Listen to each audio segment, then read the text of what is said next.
Chapter 15, Unsuccessful Rhino Hunts.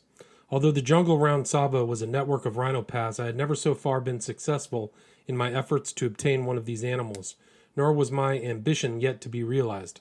One day I was out exploring in the dense bush, some 6 or 7 miles away from camp, and found my progress more than usually slow, owing to the fact that I had to spend most of my time crawling on all fours through the jungle. I was very pleased, therefore, to emerge suddenly on a broad and well-beaten track, along which I could walk comfortably in an upright position. In this were some fresh rhino footprints, which seemed barely an hour old, so I determined to follow them up. The roadway was beaten in places into a fine white dust by the passage of many heavy animals, and as I pushed cautiously forward, I fully expected to come face to face with a rhino at every corner I turned. After having gone a little way, I fancied that I really did see one lying at the foot of a tree some distance ahead of me, but on approaching cautiously found that it was nothing more than a great brown heap of loose earth which one of the huge beasts had raised by rolling about on the soft ground. This, however, was evidently a resting place, which was regularly used, so I made up my mind to spend a night in the overhanging branches of the tree. The next afternoon, accordingly, Mahina and I made our way back to the place, and by dusk we were safely but uncomfortably perched along the branches directly over the path. We had scarcely been there an hour, when to our delight we heard a great rhino plodding along the track in our direction. Unfortunately, the moon had not yet risen, so I was unable to catch sight of the monster as he approached. I knew, however, that there was light enough for me to see him when he emerged from the bushes into the little clearing round the foot of our tree. Nearer and nearer we heard him coming steadily on, and I had my rifle ready, pointing it in the direction in which I expected his head to appear. But alas, just at that moment the wind veered round and blew straight from us towards the rhino, who scented us immediately, gave a mighty snort, and then dived madly away through the jungle. For some considerable time we could hear him crashing ponderously through everything that came in his way, and he must have gone a long distance before he recovered from his fright and slowed down to his usual pace. At any rate, we neither heard nor saw anything more of him, and spent a wakeful and uncomfortable night for nothing. My next attempt to bag a rhino took place some months later, on the banks of the Tsavo Ch, and I was scarcely more successful. I had come down from Tsavo in the afternoon, accompanied by a Mahina, and finding a likely tree within a few yards of the river and with fresh footprints under it, I at once decided to take up my position for the night in its branches. Mahina preferred to sit where he could take a comfortable nap, and wedged himself in a fork of a tree some little way below me, but still some 8 or 10 feet from the ground. It was a calm and perfect night, such as can be seen only in the tropics. Everything looked mysteriously beautiful in the glorious moonlight, and stood out like a picture looked at through a stereoscope. From my perch among the branches, I watched first a water buck come to drink in the river, then a bush buck. Later, a tiny pa'a emerged from the bushes and paused at every step with one graceful forefoot poised in the air, thoroughly on the alert and looking round carefully and nervously for any trace of a possible enemy. At length it reached the brink of the river in safety and stooped to drink. Just then I saw a jackal come up on its trail and begin carefully to stalk it, not even rustling a fallen leaf in its stealthy advance on the poor little antelope. All of a sudden, however, the jackal stopped dead for a second, and then made off out of sight as fast as he ever could go. I looked round to discover the cause of this hurried exit, and to my surprise saw a large and very beautiful leopard crouching down and moving noiselessly in the direction of our tree. At first I thought it must be stalking some animal on the ground below us, but I soon realized that it was Mahina that the brute was intent on. Whether, if left to himself, the leopard would actually have made a spring at my sleeping gun bearer, I do not know. But I had no intention of letting him have a chance of even attempting this, so I cautiously raised my rifle and leveled it at him. Absolutely noiseless as I was in doing this, he noticed it. Possibly a glint of moonlight on the barrel caught his eye, and immediately disappeared into the bush before I could get in a shot. I at once woke Mahina and made him come up to more secure quarters behind me. For a long time after this nothing disturbed our peace, but at last the quarry I had hoped for made his appearance on the scene. Just below us there was an opening in the elephant grass which lined the river's edge, and through this the broad stream shone like silver in the moonlight. Without warning, this gap was suddenly filled by a huge black mass, a rhino making his way very leisurely out of the shallow water. On he came with a slow, ponderous tread, combining a certain stateliness with his awkward strides. Almost directly beneath us he halted and stood for an instant clearly exposed to our view. This was my opportunity. I took careful aim at his shoulder and fired. Instantly, and with extraordinary rapidity, the huge beast whirled round like a peg top, whereupon I fired again. This time I expected him to fall, but instead of that I had the mortification of seeing him rush off into the jungle and of hearing him crash through it like a great steamroller for several minutes. I consoled myself by thinking that he could not go far, as he was hard hit, and that I should easily find him when daylight arrived. Mahina, who was in a wild state of excitement over the burra jaguar, or great animal, was also of this opinion, and as there was no longer any reason for silence, he chatted to me about many strange and curious things until the gray dawn appeared. When we got down from our perch, we found the track of the wounded rhino clearly marked by great splashes of blood, and for a couple of miles the spoor could thus be easily followed. At length, however, it got fainter and fainter, and finally ceased altogether, so that we had to abandon the search. The ground round was rocky, and there was no possibility of telling which way our quarry had gone. I was exceedingly sorry for this, as I did not like to leave him wounded, but there was no help for it, so we struck out for home and arrived at Tsavo in the afternoon, very tired, hungry, and disappointed. Rhinos are extraordinary animals, and not in any way to be depended upon. One day they will sheer off on meeting a human being and make no attempt to attack. The next day, for no apparent reason, they may execute a most determined charge. I was told for a fact by an official who had been long in the country that on one occasion, while a gang of 21 slaves, chained neck to neck as was the custom, was being smuggled down to the coast and was proceeding in Indian file along a narrow path, a rhinoceros suddenly charged out at right angles to them, impaled the center man on its horns, and broke the necks of the remainder of the party by the suddenness of his rush. These huge beasts have a very keen sense of smell, but equally indifferent eyesight, and it is said that if a hunter will only stand perfectly still on meeting a rhino, he will pass by him without attempting to molest him. I feel bound to add, however, that I have so far failed to come across anybody who has actually tried the experiment. On the other hand, I have met one or two men who have been tossed on the horns of these animals, and they described it as very painful proceeding. It generally means being a cripple for life, if one even succeeds in escaping death. Mr. B. Eastwood, the chief accountant of the Uganda Railway, once gave me a graphic description of his marvelous escape from an infuriated rhino. He was on leave at the time on a hunting expedition in the neighborhood of Lake Baringo, about 80 miles north of the railway from Nakuru, and he had shot and apparently killed a rhino.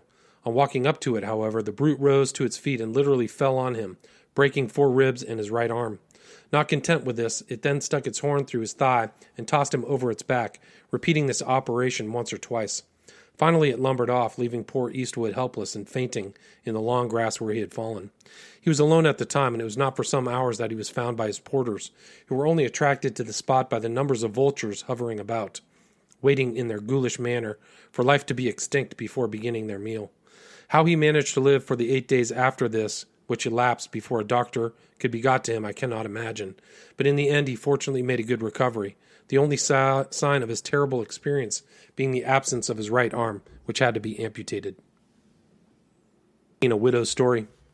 Very shortly before I left Tsavo, I went, on March 11th, 1899, on inspection duty to Voi, which, as I have already mentioned, is about 30 miles on the Mombasa side of Tsavo.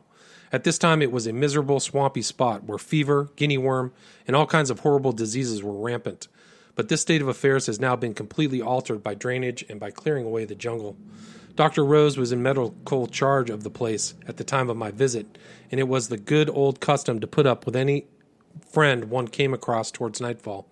I made him my host when my day's work was over.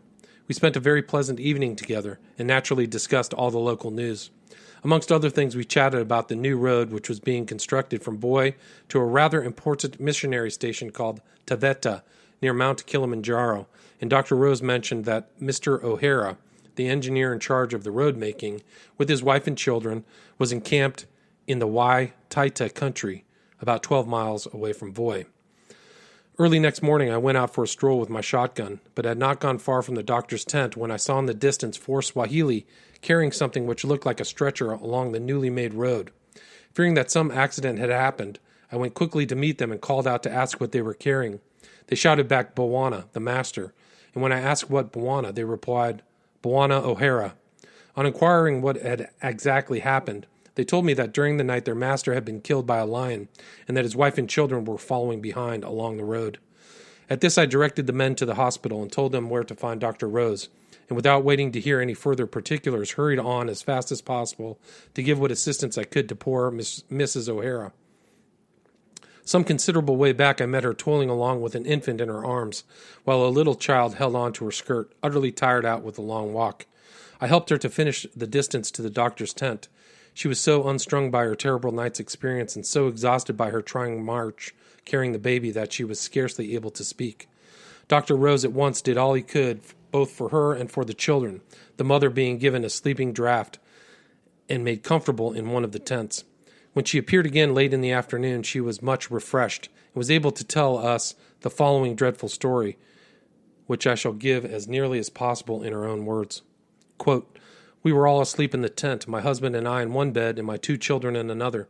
The baby was feverish and restless, so I got up to give her something to drink, and as I was doing so, I heard what I thought was a lion walking round the tent. I at once woke my husband and told him I felt sure there was a lion about. He jumped up and went out, taking his gun with him. He looked round the outside of the tent and spoke to the Swahili askari, who was on sentry by the campfire a little distance off. The askari said he had seen nothing about except a donkey, so my husband came in again, telling me not to worry, as it was only a donkey that I had heard. The night being very hot, my husband threw back the tent door and lay down again beside me.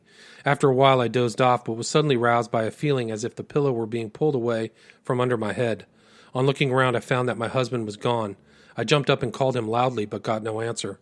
Just then I heard a noise among the boxes outside the door, so I rushed out and saw my poor husband lying between the boxes. I ran up to him and tried to lift him, but found I could not do so. I then called the askari to come and help me, but he refused, saying there was a lion standing beside me. I looked up and saw the huge beast glowering at me, not more than 2 yards away. At this moment the askari fired his rifle, and this fortunately frightened the lion, for it at once jumped off into the bush. All 4 askaris then came forward and lifted my husband back onto the bed. He was quite dead. We had hardly got back into the tent before the lion returned and prowled about in front of the door, showing every intention of springing in to recover his prey. The askaris fired at him, but did no damage beyond frightening him away again for a moment or two. He soon came back and continued to walk around the tent until daylight, growling and purring, and it was only by firing through the tent every now and then that we kept him out. At daybreak he disappeared, and I had my husband's body carried here, while I followed with the children until I met you." Unquote. Such was Miss O'Hara's pitiful story. The only comfort we could give her was to assure her that her husband had died instantly and without pain, for while she had been resting, Dr. Rose had made a post-mortem examination of the body and had come to this conclusion. He found that O'Hara had evidently been lying on his back at the time, and that the lion, seizing his head in its mouth, had closed its long tusks through his temples until they met again in the brain. We buried him before nightfall in a peaceful spot close by, the doctor reading the funeral service, while I assisted in lowering the rude coffin into the grave. It was the saddest scene imaginable. The weeping widow, the wondering faces of the children, the gathering gloom of the closing evening, the dusky forms of a few natives who had gathered round, all combined to make a most striking and solemn ending to a very terrible tragedy of real life. I am glad to say that within a few weeks' time, the lion that was responsible for this tragedy was killed by a poisoned arrow, shot from a treetop by one of the Wa Taita. Chapter 17, An Infuriated Rhino. My work at Tsavo was finished in March 1899, and I received instructions to proceed to Railhead and take charge of a section of the work there.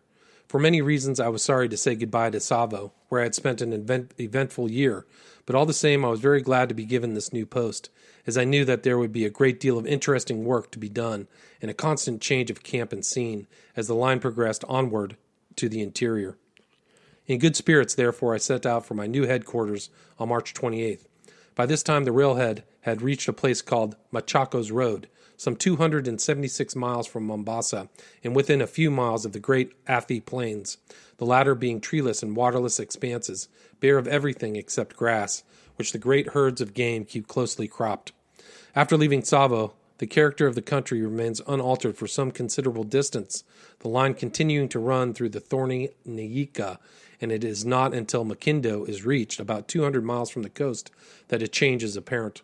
From this place, however, the journey lies through a fairly open and interesting tract of country, where game of all kinds abounds, and can be seen grazing peacefully within a few hundred yards of the railway. On the way, I was lucky enough to get some fine views of Kilimanjaro, the whole mountain from base to summit standing out clearly and grandly, with the lofty peak of Kibo topping the fleecy clouds with its snowy head. At Machaco's Road, I found the country and the climate very different from that to which I had grown accustomed to at Tsavo.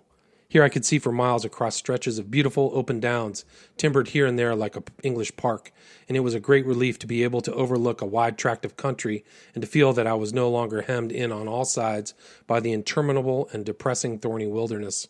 As Machaco's Road is some 4,000 feet higher above the sea level than Tsavo, the difference in temperature was also very marked, and the air felt fresh and cool compared with that of the sun-baked valley in which I had spent the previous year. My instructions were to hurry on the construction of the line as fast as possible to Nairobi, the proposed headquarters of the railway administration, which lay about 50 miles further on across the Athi Plains, and I soon began to find plate laying most interesting work. Everything has to move as if by clockwork. First, the earth's surface has to be prepared and rendered perfectly smooth and level. Cuttings have to be made and hollows banked up. Tunnels have to be bored through the hills and bridges thrown across rivers. Then a line of coolies move along, placing sleepers at regular intervals. Another gang drops the rails in their places. Yet another brings along the keys, fish plates, bolts, and nuts, while following these are the men who actually fix the rails on the sleepers and link up from one to another. Finally, the packing gang finishes the work by filling in earth and ballast under and around the steel sleepers to give them the necessary grip and rigidity. Some days we were able to lay only a few yards, while on other days we might do over a mile. All depended on the nature of the country we had to cover.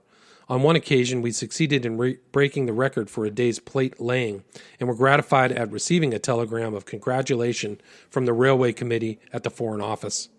I made it my custom to take a walk each morning for some distance ahead of the rails along the central line of the railway, in order to spy out the land and to form a rough estimate of the material that would be required in the way of sleepers, girders, for temporary bridges, etc.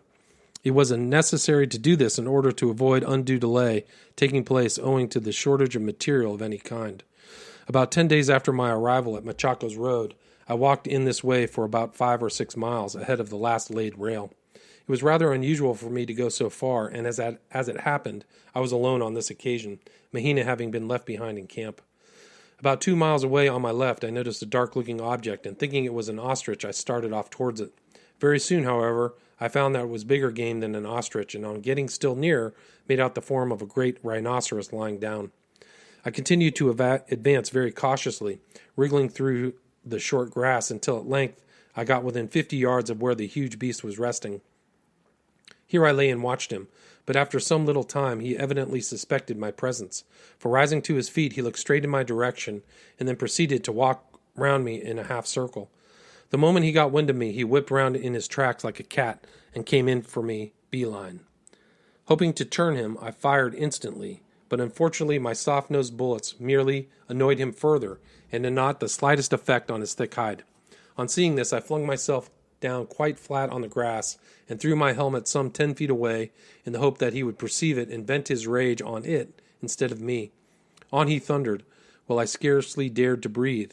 I could hear him snorting and rooting up the grass quite close to me, but luckily for me he did not catch sight of me, and charged by a few yards to my left. As soon as he had passed me, my courage began to revive again, and I could not resist the temptation of sending a couple of bullets after him. These, however, simply cracked against his hide and splintered to pieces on it, sending the dry mud off in little clouds of dust. Their only real effect, indeed, was to make him still more angry. He stood stock still for a moment, then gored the ground most viciously and started off once more on the semicircle round me. This proceeding terrified me more than ever, and as I felt sure that he would come upwind at me again, I could scarcely hope to escape a second time.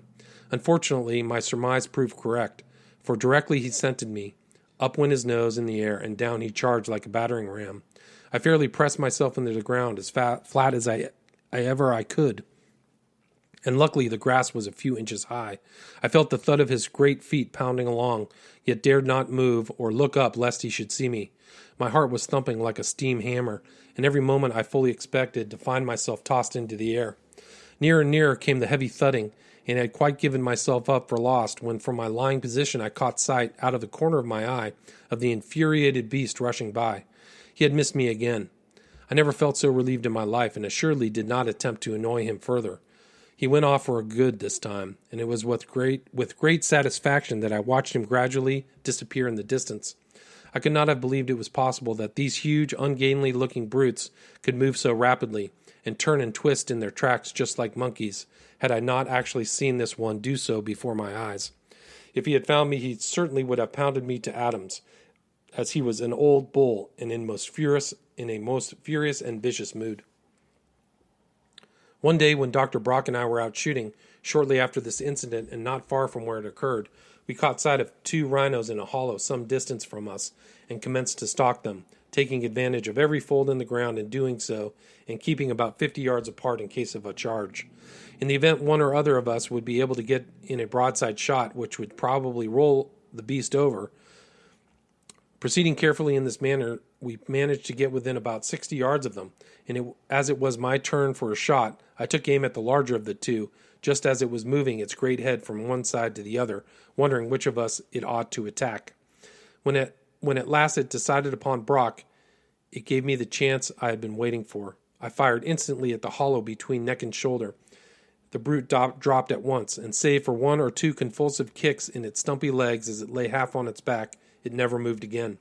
The second rhino proved to be a well-grown youngster, which showed considerable fight as we attempted to approach its fallen comrade. We did not want to kill it, and accordingly spent about 2 hours in shouting and throwing stones at it before we succeeded in driving it away. We then proceeded to skin our prize. This, as may be imagined, proved rather a tough job, but we managed it in the end. The trophy was well worth the pains I had taken to add it to my collection. Chapter 18, Lions on the Athi Plains. Shortly after I took charge at Railhead, we entered the Kapiti Plain, which gradually merges into the Athi Plain, and indeed is hardly to be distinguished from the latter in the appearance or general character of the country. Together they form a great tract of rolling downs covered with greens, and intersected here and there by dry ravines, along the baked banks of which a few stunted trees, the only ones to be seen, struggle to keep themselves alive. In all this expanse there is absolutely no water in the dry season, except in the Athi River, some 40 miles away, and in a few water holes known only to the wild animals. The great feature of the undulating plains, however, and the one which gives them a never-failing interest, is the great abundance of game of almost every conceivable kind. Here I myself have seen lion, rhinoceros, leopard, eland, giraffe, zebra, wildebeest, hartebeest, waterbuck, warthog, grantee, Thomsoni, impala, besides ostriches, greater and lesser, bustard, marabout, and a host of other animals and birds too numerous to name, while along the Athi and close to its banks may be found large numbers of hippo and crocodiles. At the time I was there, these great plains also formed the principal grazing ground for the immense herds of cattle owned by the Maasai. I am very glad to say that the whole of this country on the south side of the railway, as far as the boundary of German East Africa, from Tsavo River on the east to the Kedong Valley on the west, is now a strictly protected game reserve, and so long as this huge expanse is thus maintained as a sanctuary, there can be no danger of any of these species becoming extinct. While crossing this dry expanse, the greatest difficulty I had to contend with was the provision of sufficient water for the 3,000 workmen employed about Railhead, for not a drop could be obtained on the way, nor could we hope for any until we had got to the other side of the plain and had reached the Athi River, which could not be accomplished under a couple of months. As we progressed onwards into the waterless belt, this became a very serious matter indeed, as any breakdown in the supply would have had the most disastrous consequences among so large a body of men working all day under the blazing sun of a tropical climate. Every day 2 trainloads of water in great tanks were brought up from the last stream we had passed, which of course daily fell further to the rear. This was a source of considerable delay, for the line was blocked all the time the water was being pumped into the tanks, and consequently no material for construction could come through, and a good deal of time was also wasted when the trains returned to Railhead in distributing the water to the workmen, who often quarreled and fought in their eagerness to get at it. At first I had most of the tank filling done by night, but on one occasion a line came unpleasantly close to the men working the pump, and so night work had to be abandoned. The coolies themselves were so anxious indeed to get a plentiful supply of water that once or twice Some of the more daring spirits among them ventured to go out onto the plains in search of waterholes, which, by reason of the large herds of game, we knew must exist somewhere. The only result of these expeditions, however, was that 3 of these men never returned. What befell them is not known to this day. When we had proceeded some distance across this dry land, and when I was experiencing to the full the disadvantage and delay caused by my tank trains, a native of some remote corner of the plains, with nothing by way of dress but a small piece of cowhide thrown over his left shoulder, came to my tent door one day and squatted down on his heels in the native fashion. On being asked his business, he said, "I have heard," he replied, "that the great master wants water. I can show it to him." This was good news, if it could be relied upon, so I questioned him closely and ascertained that some time previously, exactly how long I could not gather, he had been in the locality on a raiding expedition that had succeeded in finding water. I asked if the place was far away, and got the reply in Swahili, "Mbali Kidogo, a little distance." Now, I had had experience of Mbali Kidogo before. It is like the Irishman's mile and a bit. So I decided to start very early next morning on a search for this pond, for such my informant described it to me. In the meantime, the poor fellow, who appeared starving, there was a sore famine among the natives of the district at the time, was given food and drink, and made a ravenous meal. In the evening I had a long talk with him in broken Swahili round the campfire, and obtained some insight into many of the strange and barbarous customs of the Maasai, to which interesting tribe he belonged. In the morning I started off betimes, taking my 30-30 rifle and being accompanied by Mahina with the 12-bore shotgun, and by another Indian carrying the necessary food and water. Our Maasai guide, whose name we found to be Lungo, seemed to be quite certain of his way, and led us across the rolling plains more or less in the direction in which the railway was to run, but some miles to the right of its center line. The march was full of interest, for on the way we passed within easy range of herds of wildebeest, hartebeest, gazelle, and zebra. I was out strictly on business, however, and did not attempt a shot, reserving that pleasure for the homeward trip. Late in the afternoon we arrived at Lungo's Pond, a circular dip about 80 yards in diameter, which without doubt had contained water very recently, but which, as I expected to find, was now quite dry. A considerable number of bones lay scattered round it, whether of kills or of animals which had died of thirst I could not say. Our guide appeared very much upset when we found the pond empty, and gave vent to many exclamations in his peculiar language, in which the letter R rolled like a kettle drum. Our search for water having thus proved a failure, I determined to try my luck with the game. The Maasai and the Indian were sent back to camp, while Mahina and I made a big detour from the dried-up waterhole. Game abounded in all directions, but the animals were much more shy than they had been in the morning, and it was in vain that I stalked, if it can be called stalking, when as a matter of fact one has to move in the open. Splendid specimens of Thompson's and Grant's gazelle. I might have attempted a shot once or twice, but the probability was that owing to the long range it would have resulted only in a wound, and I think there is nothing so painful as to see an animal limping about in a crippled condition. In this fruitless manner we covered several miles, and I was beginning to think that we should have to return to camp without so much as firing a shot. Just then, however, I saw a herd of wildebeest, and with much care I managed to get within 300 yards of them. I singled out the biggest head and waited for a favorable moment, fired at him, dropping him at once. I ran up to the fallen beast, which appeared to be dying, and told Mahina to drive the hunting knife right through his heart, so as to put him quickly out of pain.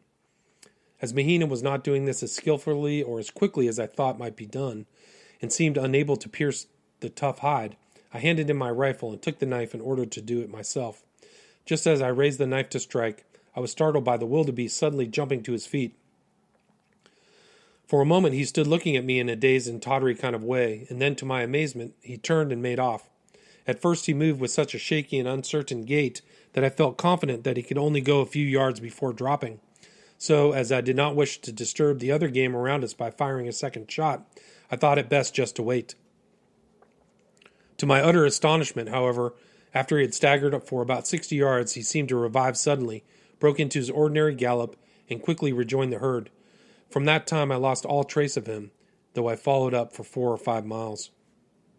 The wildebeest, in fact, is like Kipling's Fuzzy Wuzzy. He's generally shamming when he's dead. and my friend Rawson about this time had an experience with very similar to mine, but attended with much more serious results. He had knocked his wildebeest over in much the same way and thought it was dead. And as he was very keen on obtaining photographs of game, he took his stand camera from the Indian who carried it and proceeded to focus it on the animal's head. When he was just about to take the picture, he was thunderstruck to see the wildebeest jump up and come charging down upon him. He sprang quickly aside, and in an instant up went the camera into the air, followed by the next moment by the unfortunate Indian, the wildebeest having stuck its horn right through the man's thigh and tossed him over its back. Fortunately, the brute fell dead after this final effort, leaving Rawson grateful for his escape. After abandoning the chase of my wildebeest, we had not gone far on our way towards the home camp when I thought I observed something of a reddish color moving in a patch of long grass, a good distance to our left front. I asked Mahina if he could make out what it was, but he was unable to do so, and before I could get my field glasses to bear, the animal, whatever it was, had disappeared into the grass. I kept my eye on the spot, however, and we gradually approached it. When we were about 100 yards off, the reddish object again appeared, and I saw that it was nothing less than the shaggy head of a lion peeping over the long grass. This time Mahina also saw what it was and called out, "Dekko Sahib, sure. Look, master, a lion."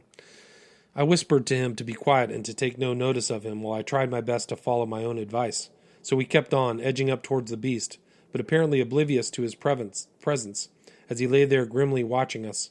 As we drew near, I asked Mahina in a whisper if he felt equal to facing a charge from the Sure if I should wound him. He answered simply that where I went, there he would go also, and right well he kept his word. I watched the lion carefully out of the corner of my eye as we closed in. Every now and then he would disappear from view for a moment, and it was a fascinating sight to see how he slowly raised his massive head above the top of the grass again and gazed calmly and steadily at us as we neared him. Unfortunately, I could not distinguish the outline of his body, hidden as it was in the grassy thicket. I therefore circled cautiously round in order to see if the cover was sufficiently thin at the back to make a shoulder shot possible. But as we moved, the lion also twisted round and so always kept his head full on us. When I had described a half circle, I found that the grass was no thinner and that my chances of a shot had not improved. We were now within 70 yards of the lion, who appeared to take the greater interest in us the closer we approached. He had lost the sleepy look with which he had first regarded us, and now was fully on the alert, but he still did not give the impression that he meant to charge, and no doubt if we had not provoked him, he would have allowed us to depart in peace. I, however, was bent on war, in spite of the risk, which one must always run by attacking a lion at such close quarters, on an open plain as flat as the palm of the hand. So in a standing position, I took careful aim at his head and fired. The distance was, as I have said, a bare 70 yards, yet I must confess to a disgraceful miss. More astonishing still, the beast made not the slightest movement, did not even blink an eye, so far as I could see, but continued his steadfast, questioning gaze. Again I took aim, this time for a spot below the tip of his nose, and again I fired with more success, the lion turning a complete somersault over his tail. I thought he was done for, but he instantly sprang up to his feet again, and to my horror and astonishment was joined by a lioness whose presence we had never even thought of or suspected. Worse was still to follow, for to our dismay both made a most determined charge on us, bounding along at a great pace and roaring angrily as they came. Poor Mahina cried out, "Sahib, do sher atahai, master, 2 lions are coming." But I told him to stand stock still and for his life not to make the slightest movement. In the twinkling of an eye, the 2 beasts had covered about 40 yards of the distance toward us. As they did not show the least sign of stopping, I thought we had given the experiment of remaining absolutely motionless a fair trial, and was just about to raise the rifle to my shoulder as a last resort, when suddenly the wounded lion stopped, staggered, and fell to the ground. The lioness took a couple of bounds nearer to us, and then to my unmeasured relief, turned to look round for her mate, who had by this time managed to get to his feet again. There they both stood, growling viciously and lashing their tails, for what appeared to me to be a succession of ages.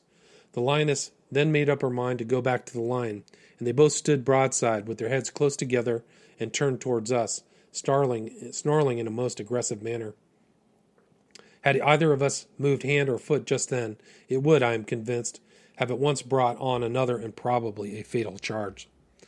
As the two great brutes stood in this position looking at us, I had, of course, a grand opportunity of dropping both, but I confess I did not feel equal to it at the moment.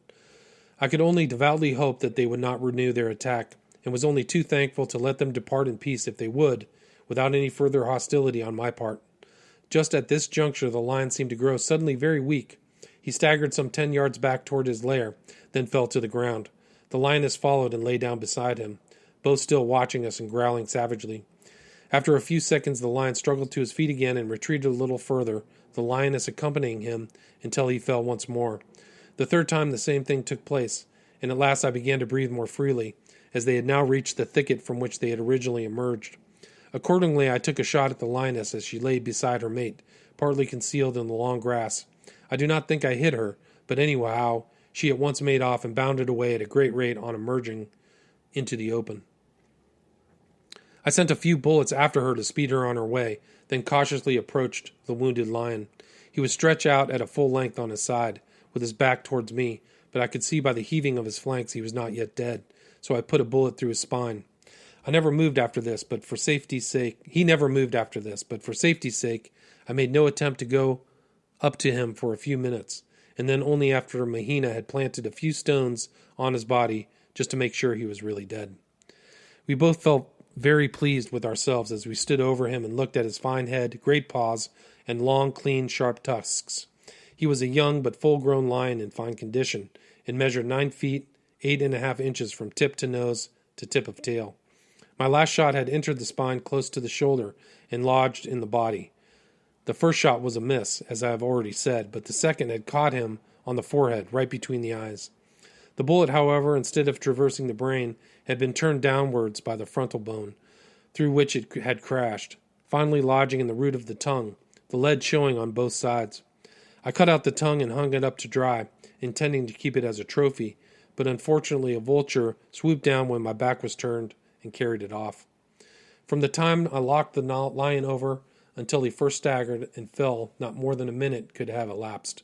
Quite long enough, however, to have enabled him to cover the distance and to have seized one or other of us. Unquestionably, we owed our lives to the fact that we both remained absolutely motionless, and I cannot speak too highly of Mahina for the splendid way in which he stood the charge. Had he acted as did other gun boy I know of, the affair might not have had so happy an ending. This gun boy went out with Captain G in this very neighborhood, and not long after our adventure, G came across a lion just as we did, and wounded it. It charged down on them, but instead of remaining absolutely still, the terrified gun boy fled, with the result that the lion came furiously on, and poor G met with a terrible death. While Mahina was scouring the neighborhood in search of some natives to carry the skin back to camp, I took a good look round the place and found the half-eaten body of a zebra, which I noticed had been killed out in the open, then dragged into the long grass. The tracks told me also that all the work had been done by the lion, and this set me thinking of the lioness. I accordingly swept the plain with my glasses in the direction of which she bounded off, and after some searching I discovered her about a mile away, apparently lying down in the midst of a herd of hartebeest, who grazed away without taking any notice of her. I felt much inclined to follow her up, but I was afraid that if I did so the vultures that were already hovering around would settle on my lion and spoil the skin, for the destruction of which these ravenous birds are capable, even in the space of only a few minutes, is almost beyond belief. I accordingly returned to the dead beast and sat down astride of him. I had read that a frontal shot at a lion was a very risky one, and on carefully examining the head, it was easy to see the reason for owing to the sharp backward slope of the forehead, it is almost impossible for a bullet fired in this manner to reach the brain. As there were lots of lions about in this district, and as I wanted to bag some more, I set myself to think out a plan whereby the risk of a frontal shot might be got rid of. About a fortnight afterwards, I had an opportunity of putting my scheme into practice, happily with most excellent results. This, however, is another story, which will be told later on. I next commenced to skin my trophy and found it a very tough job to perform by myself. He proved to be a very fat beast, so I knew that Mahina would make a few honest and well-earned rupees out of him, for Indians will give almost anything for lion fat, believing that it is an infallible cure for rheumatism and various other diseases. When at length the skinning process was completed, I waited impatiently for the return of Mahina, who by this time had gone much longer than I expected. It is rather a nerve-shattering thing, I'm speaking for myself, to remain absolutely alone for hours on a vast open plain beside the carcass of a dead lion, with vultures incessantly wheeling about above one, and with nothing to be seen or heard for miles around except wild animals. It was a great relief, therefore, when after a long wait I saw Mahina approaching with a half a dozen practically naked natives in his train. It turned out that he had lost his way back to me, so that it was lucky he found me at all. We lost no time in getting back to camp, arriving there just at sundown, when my first business was to rub wood ashes into the skin and then stretch it on a portable frame which I had made a few days previously. The campfire was a big one that night, and the graphic and highly colored description which Mahina gave to the eager circle of listeners of the way in which we slew the lion would have made even Bahram, that great hunter, anxious for his fame.